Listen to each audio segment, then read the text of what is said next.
ఏవేవో పిచ్చి మాటలు మాట్లాడుతూ నా మీద దాడి చేసేటువంటి ప్రయత్నం చేశారు. నా కారు మీద గుద్దుతూ మాట్లాడుతూ ఇష్టం వచ్చినట్టుగా మాట్లాడుతూ మేము ఈ నియోజకవర్గంలో తిరగొద్దు అని చెప్పేసి రకరకాలుగా వాళ్ళు ఒక గూండాల రూపంలో ఏ విధంగా ప్రయత్నం చేశారో మీరు కూడా ఉన్నారు, చాలా మంది చూశారు అక్కడ.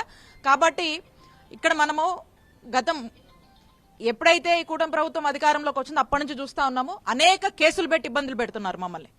అలాగే మా కార్యకర్తల మీద మా నాయకుల మీద కంటిన్యూస్ గా కేసులు పెడతా ఉన్నారు. మేము నియోజకవర్గంలో ఎక్కడికి వచ్చినా కూడా వీళ్ళకి ఇంత భయం ఎందుకో నాకు అర్థం కావట్లేదు.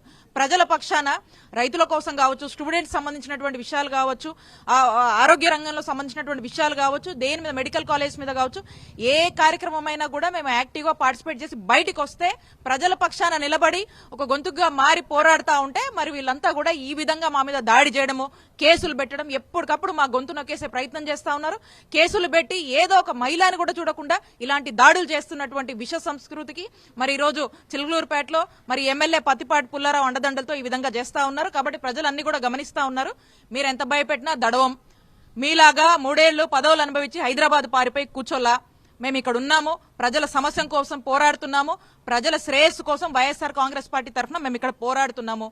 మీరు ఏమన్నా చేయండి, ఎంతైనా బెదిరించండి, ఎవ్వడు భయపడ్డో మీ అందరినీ గుర్తుపెట్టుకొని మీ అందరికీ సరైన రోజు సమాధానం ఇస్తాము. ఇప్పుడు ఎవడైతే వచ్చి ఓవర్ యాక్షన్ చేశారో వీళ్ళందరినీ కూడా గుర్తుపెట్టుకున్నామని తెలియజేస్తున్నాం.